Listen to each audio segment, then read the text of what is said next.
Hello everyone, welcome back. आज हम start करेंगे लेबर कॉस्टिंग। तो देखिए, जब हमने एलिमेंट्स ऑफ कॉस्ट की बात की थी तो वहाँ पे देखा था कि जब भी हम कोई प्रोडक्ट मैन्युफैक्चर करते हैं तो जो भी एक्सपेंडिचर होता है उसे या तो हम मटेरियल कॉस्ट में क्लासीफाई करते हैं या लेबर कॉस्ट में, और अगर वो एक्सपेंडिचर ना तो मटेरियल है ना तो लेबर है तो वो हमारा एक्सपेंस के कैटेगरी में फॉल करेगा। तो आज हम करेंगे कि लेबर की कॉस्ट किस तरीके से कैलकुलेट की जाती है। तो देखिए, जो भी एक्सपेंडिचर हम लोग लेबर के लिए करते हैं तो दो टाइप्स की लेबर को हम एम्प्लॉय करते हैं। या तो वो लेबर डायरेक्ट लेबर हो सकती है या फिर वो इनडायरेक्ट लेबर हो सकती है। डायरेक्ट लेबर का मतलब है वो लेबर जो कि प्रोडक्शन में डायरेक्टली इन्वॉल्व होती है, डायरेक्टली इंगेज होती है। फॉर एग्जाम्पल, अगर हम लोग एक शर्ट मैन्युफैक्चर करते हैं तो जो भी एम्प्लॉयज़ क्लोथ को कटिंग करते हैं, उसको स्टिच कर रहे हैं, उस पर बटन लगा रहे हैं, उसके कॉलर बना रहे हैं, तो ये सारे वो एम्प्लॉयज़ हैं जो कि एक्चुअल में प्रोडक्शन कर रहे हैं। वहीं अगर हम इनडायरेक्ट लेबर की बात करें तो इनडायरेक्ट लेबर वो लेबर होती है जो कि डायरेक्टली तो प्रोडक्शन नहीं करती लेकिन इनडायरेक्ट वे में हमारी प्रोडक्शन को सपोर्ट करती है। जैसे कि फैक्ट्री में सुपरवाइज़र होता है, फोरमैन होता है, इंस्ट्रक्टर होता है, गार्ड होता है, स्टोर का ध्यान रखने वाला स्टोर कीपर होता है, ऑफिस के सारे एम्प्लॉयज़ होते हैं, मैनेजर होते हैं, डायरेक्टर्स होते हैं, accounting department, human resource department के एम्प्लॉयज़, या फिर हमारा सेलिंग डिपार्टमेंट के एम्प्लॉयज़, डिस्ट्रीब्यूशन, सेल्समैन। तो ये सारे वो एम्प्लॉयज़ हैं जो कि डायरेक्टली तो प्रोडक्शन नहीं कर रहे लेकिन इनडायरेक्ट वे में हमारी प्रोडक्शन को सपोर्ट करते हैं। अब देखिए, जो हमारी लेबर की कॉस्ट होती है उसको भी हमें कंट्रोल करना इंपॉर्टेंट होता है। जिस तरीके से हमने देखा था कि मटेरियल की कॉस्ट को भी कंट्रोल करना इंपॉर्टेंट है, उसी तरीके से हमारी लेबर की कॉस्ट को भी कंट्रोल करना इंपॉर्टेंट होता है। क्योंकि at the end of the day ये जो लेबर कॉस्ट होती है ये भी हमारी कॉस्ट ऑफ प्रोडक्शन का ही पार्ट होती है। और अगर हमारी लेबर कॉस्ट ज़्यादा जाएगी इसका मतलब हमारी प्रोडक्शन कॉस्ट ज़्यादा है और हम अपने कस्टमर से ज़्यादा प्राइस चार्ज करेंगे। तो इसीलिए वेरी इंपॉर्टेंट है कि जो भी हमारी लेबर कॉस्ट है उसे हम कंट्रोल करें। तो इसे कंट्रोल करने के लिए हमें प्रॉपर एम्प्लॉयमेंट करना पड़ता है लेबर का, यानी कि जो एम्प्लॉयज़ जिस वर्क के लिए एम्प्लॉय किया गया है, जो नॉलेज या स्किल उस एम्प्लॉय के पास है, हमें उसे वही वर्क देना चाहिए। तो प्रॉपर एम्प्लॉयमेंट होना चाहिए और उनका एफिशिएंट यूटिलाइजेशन होना चाहिए। ऐसा नहीं है कि कुछ एम्प्लॉयज़ जो है आपने उनको ओवरबर्डन किया हुआ है काम से और कुछ एम्प्लॉयज़ हैं जो कि आइडल बैठे रहते हैं। So they should be efficient utilization होना चाहिए एम्प्लॉयज़ का। अगर हम अपने एम्प्लॉयज़ का प्रॉपर एम्प्लॉयमेंट करते हैं और उनको एफिशिएंटली यूटिलाइज़ करते हैं तो इसका इम्पैक्ट क्या होगा कि हमारे कॉस्ट ऑफ प्रोडक्शन भी कम आएगी और हमारे प्रोडक्ट की क्वालिटी भी अच्छी होगी। अब देखिए, आगे बात करते हैं 5 departments for the control of labour cost. अब हमने बोला कि लेबर कॉस्ट को कंट्रोल तो करना चाहिए लेकिन कंट्रोल करने के लिए हमारे पास 5 डिपार्टमेंट्स होते हैं जो कि रिस्पॉन्सिबल होते हैं। तो सबसे फर्स्ट होता है personnel department, then engineering and work study department, then it's a time keeping department, next one is a pay masters department and the last one is a cost accounting department. तो ये 5 department होते हैं जो कि हमारी labour cost को control करने में हेल्प करते हैं। तो पहले बात करते हैं पर्सनल डिपार्टमेंट की। तो देखिए, पर्सनल डिपार्टमेंट वो डिपार्टमेंट होता है जो कि जब भी ऑर्गेनाइजेशन में किसी भी तरीके के एम्प्लॉय या किसी भी वर्कर की रिक्वायरमेंट होती है तो पर्सनल डिपार्टमेंट उनको रिक्रूट करता है। तो यहाँ पे ये अपने आप रिक्रूट नहीं करते, इन्हें डिपार्टमेंट्स जो हैं वो लेबर प्लेसमेंट रिक्विजिशन सेंड करते हैं कि सर हमें यहाँ पर ये वाले एम्प्लॉयज़ की रिक्वायरमेंट है, इनका ये नॉलेज, ये स्किल्स होना चाहिए, ये एक्सपीरियंस होना चाहिए। तो जो भी डिपार्टमेंट होता है, ये प्रोडक्शन डिपार्टमेंट भी हो सकता है, फाइनेंस डिपार्टमेंट हो सकता है, अकाउंटिंग डिपार्टमेंट हो सकता है, कोई हमारा कंप्यूटर डिपार्टमेंट हो सकता है, टेक्नीशियंस हो सकते हैं। तो कोई भी डिपार्टमेंट को अगर कोई भी वर्कर या एम्प्लॉय की रिक्वायरमेंट होती है तो वो पर्सनल डिपार्टमेंट को एक लेबर प्लेसमेंट रिक्विजिशन भेजते हैं, यानी कि एक रिक्वेस्ट भेजते हैं कि हमें लेबर को चाहिए। और उसके बाद ये लोग क्या करते हैं कि सबसे पहले अपने ऑन रिकॉर्ड्स को चेक करते हैं। ऑन रिकॉर्ड वो रिकॉर्ड होता है जो कि पुरानी लेबर, जब भी पुराने हमने रिक्रूटमेंट किया होता है तो कुछ रिकॉर्ड्स ऐसे एम्प्लॉयज़ का हमारे पास होता है जो कि जॉब के लिए सुटेबल तो थे लेकिन हम उन्हें रख नहीं पाए। तो ये अपने रिकॉर्ड्स में से चेक करते हैं कि क्या रिक्वायरमेंट के अकॉर्डिंग मेरे पास कोई डेटा ऐसा है या कोई एम्प्लॉय ऐसा है जिसको मैं रिक्रूट कर सकूँ। अगर उनको अपने पास से कोई एम्प्लॉय मिल जाता है तो वो उसको रख लेते हैं। अगर उनके डेटा में कोई भी एम्प्लॉय ऐसा नहीं दिखता जिसको वो रिक्रूट कर सके तो फिर वो एम्प्लॉयमेंट एक्सचेंज को कांटेक्ट कर सकते हैं, कॉलेजेस में जाकर कैंपस प्लेसमेंट कर सकते हैं, न्यूज़पेपर में एडवर्टीजमेंट दे सकते हैं एंड सो ऑन। तो काफ़ी सारे मेथड से वो लोग न्यू लेबर को फाइंड करते हैं। अब देखिए, वैकेंसी के लिए एडवर्टीजमेंट देने के बाद ये लोग फॉर्मल एप्लीकेशंस मंगवाते हैं प्रोस्पेक्टिव कैंडिडेट से कि यहाँ पे वैकेंसी है, आप लोग अप्लाई कीजिए।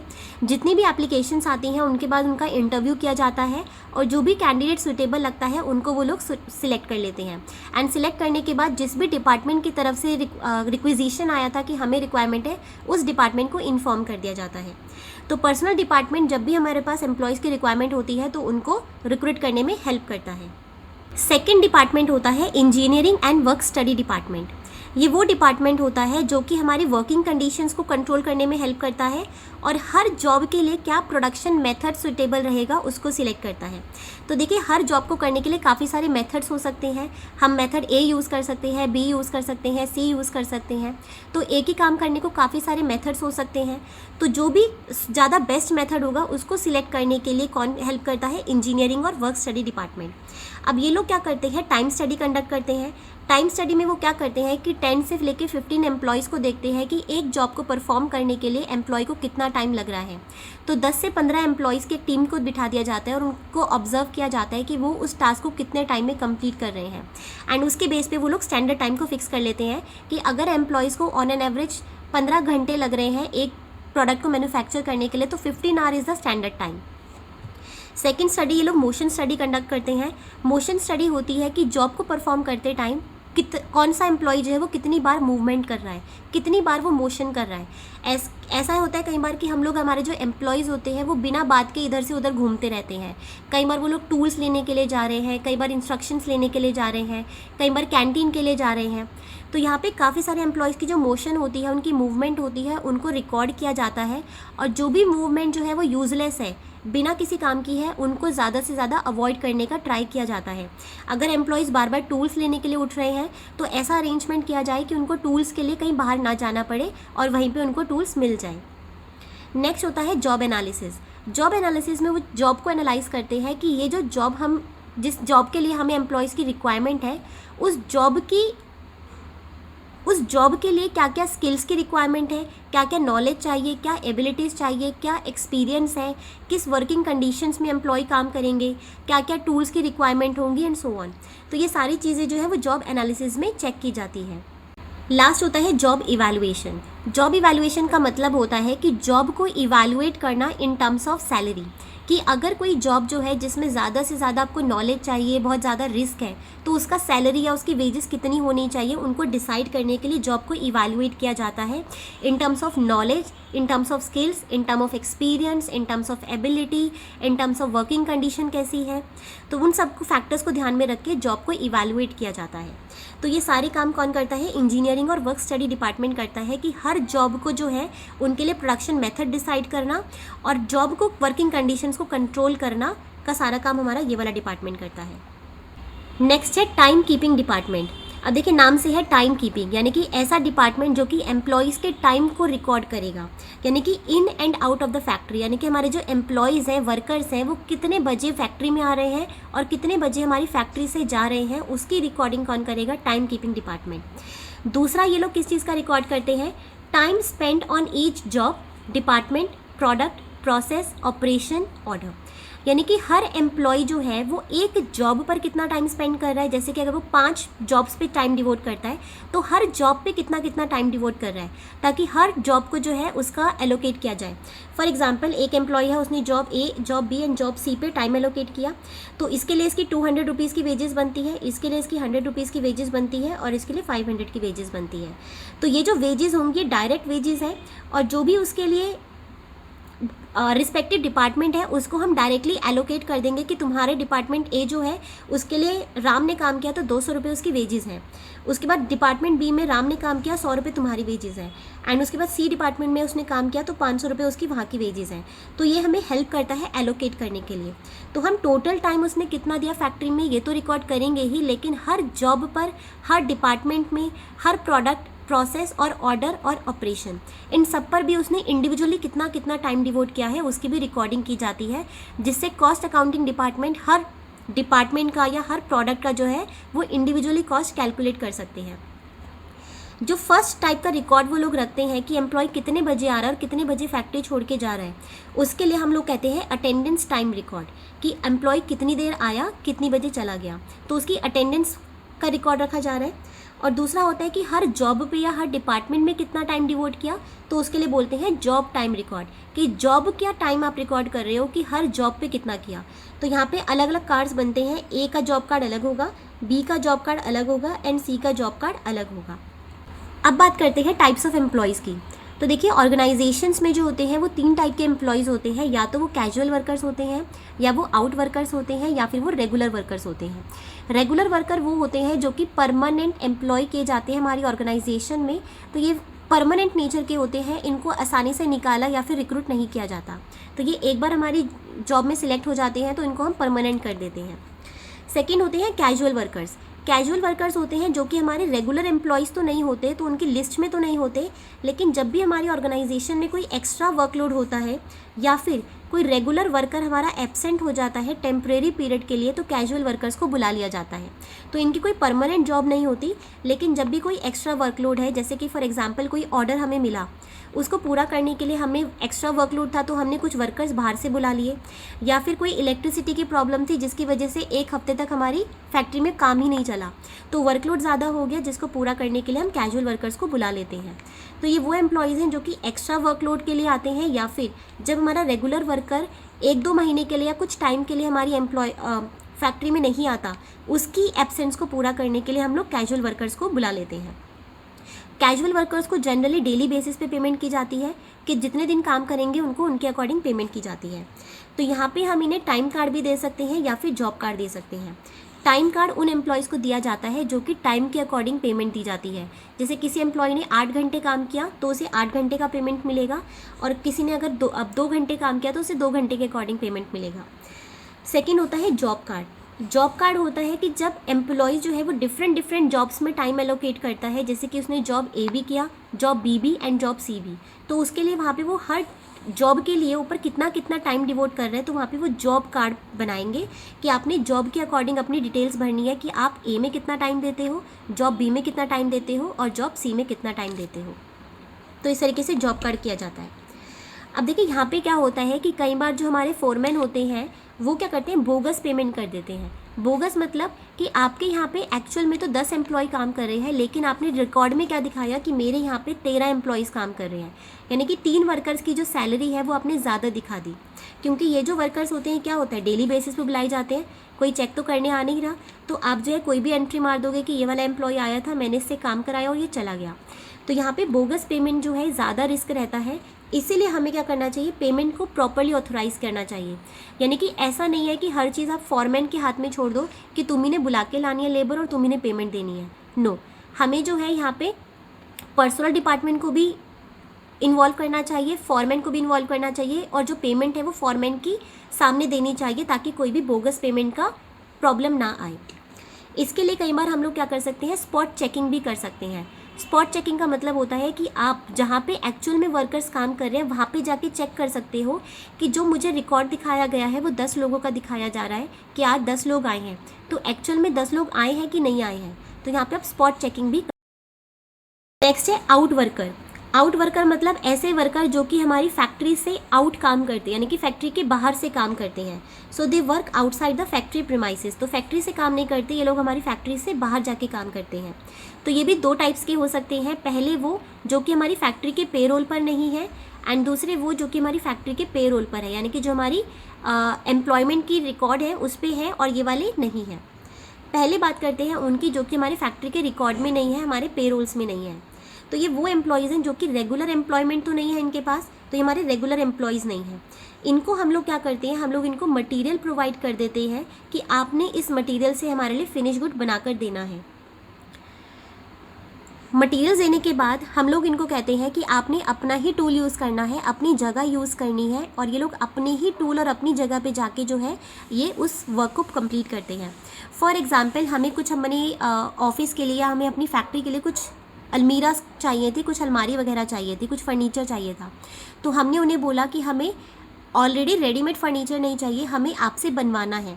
तो हम लोग उन्हें क्या बोलते हैं कि हम लोग आपको मटेरियल प्रोवाइड कर देंगे, आपने अपने टूल्स को यूज़ करना है और आपने अपने घर जाके हमारा मटेरियल, हमारा जो फर्नीचर है उसे बना के लाना है। तो ये वो एम्प्लॉयज़ हो गए जो कि हमारे आउट वर्कर्स हो गए। यहाँ पे इनके लिए स्ट्रिक्ट सुपरविजन की रिक्वायरमेंट होती है, क्योंकि अगर मटेरियल का वेस्टेज यहाँ पे रिस्क बहुत ज़्यादा रहता है।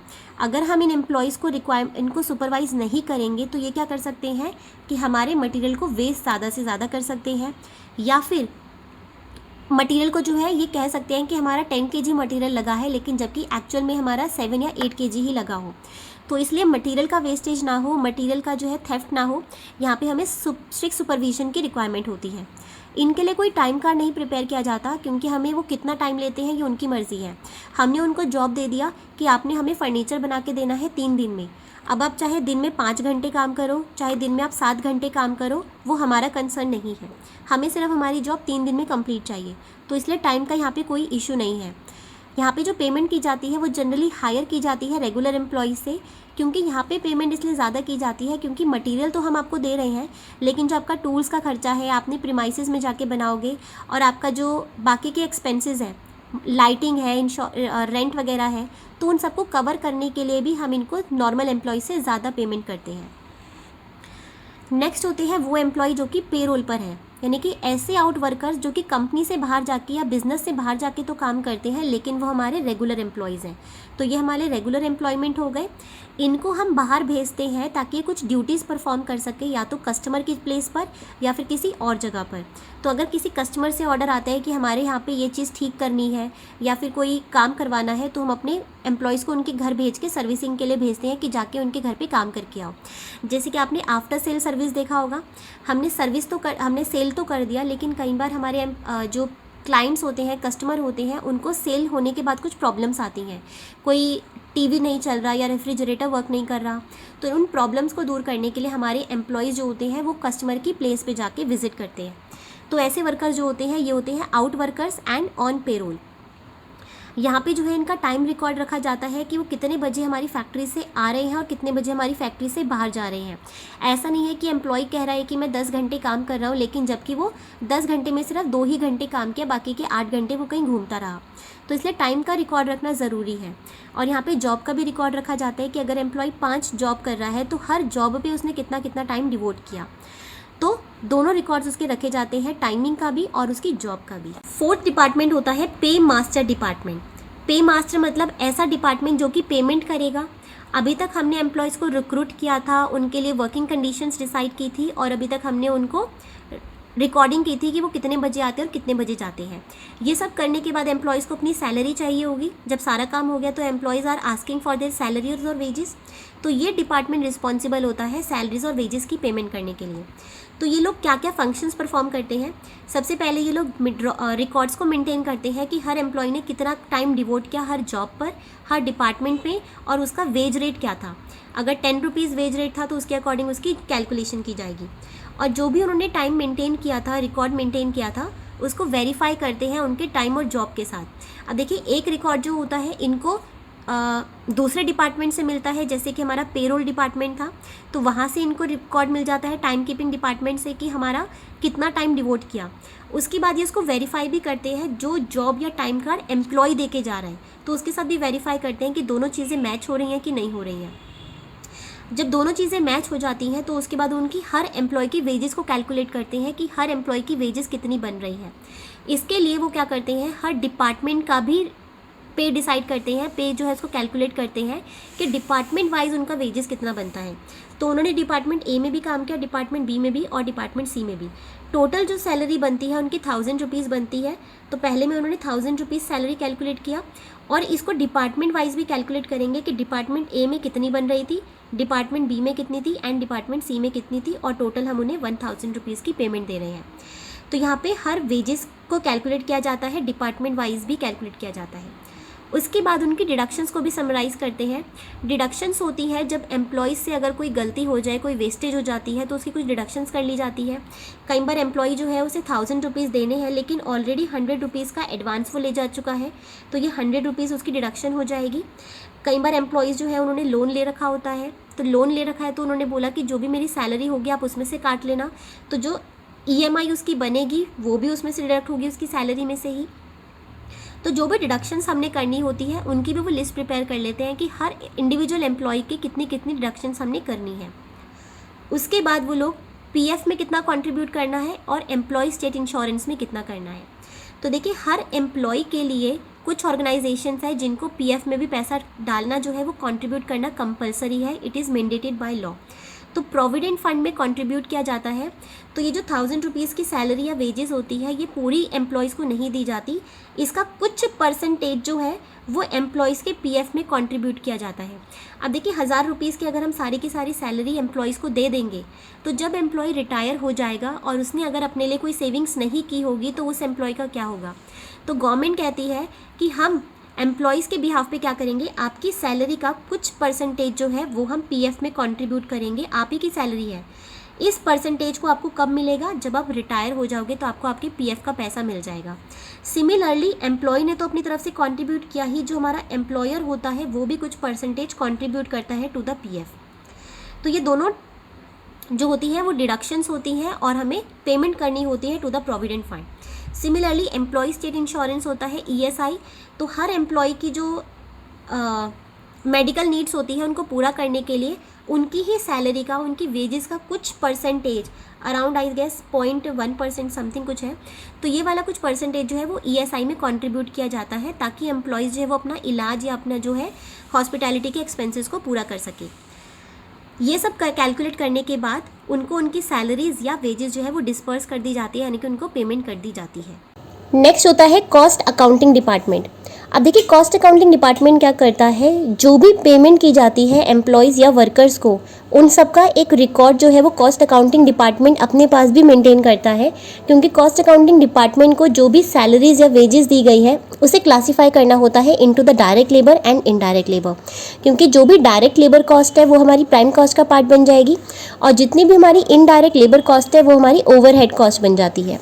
तो अगर हमने इनडायरेक्ट लेबर को वेजेस पे की है, सैलरीज पे की है जो कि फैक्ट्री में वर्क कर रही है तो हमारी फैक्ट्री ओवरहेड होगी।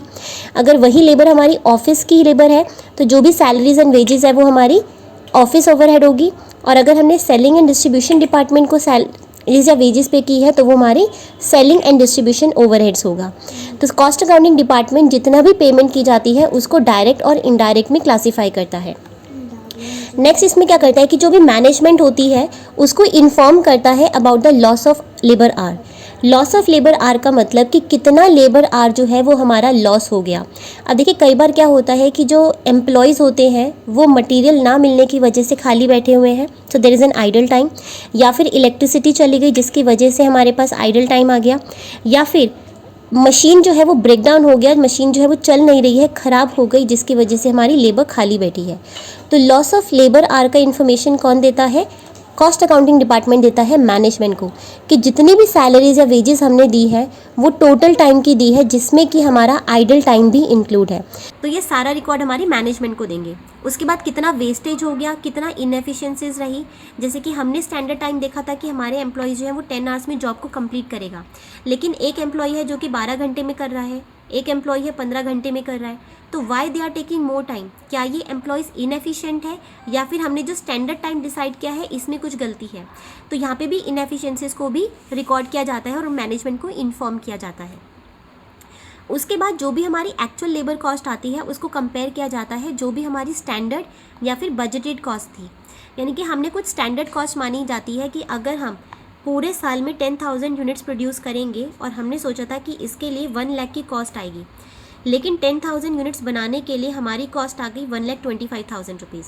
So this is the budgeted cost and this is the actual cost. तो इन दोनों को कंपेयर करना किसका काम है, कॉस्ट अकाउंटिंग डिपार्टमेंट का। इन दोनों को कंपेयर करने के बाद वो लोग वेरिएंस को फाइंड आउट करने का ट्राई करते हैं कि जो रीज़न क्या है कि ये वेरिएंस आ रहा है, ये जो 25,000 से हमारी कॉस्ट ज़्यादा आ रही है, वाई इट इज़ सो, क्यों ज़्यादा आ रही है। क्या हमारी लेबर ज़्यादा टाइम खाली बैठी रही, क्या हमारी लेबर इनएफिशिएंट थी, क्या हमने जो स्टैंडर्ड सोचा था, हमने जो बजटेड कॉस्ट सोची थी, क्या हमने उसमें कुछ मिस्टेक की। तो किस वजह से ये जो वेरिएंस आ रहा है वो उसका रीज़न क्या है। तो ये सारे काम जो है ये कौन करता है, हमारा कॉस्ट अकाउंटिंग डिपार्टमेंट। तो इस तरीके से जो 5 डिपार्टमेंट है ये सारे 5 डिपार्टमेंट मिलकर काम करते हैं और ट्राई करते हैं कि जितना कम से कम वेस्टेज हो सके, कम से कम हमारी इनएफिशिएंसीज हो सके और हर तरीके की कॉस्ट को क्लासीफाई कर सके कि कौन सा डायरेक्ट है और कौन सा इनडायरेक्ट है, ताकि जो भी पेमेंट हम कर रहे हैं हम उसे डिपार्टमेंट वाइज एलोकेट कर सके टू द डिफरेंट डिपार्टमेंट।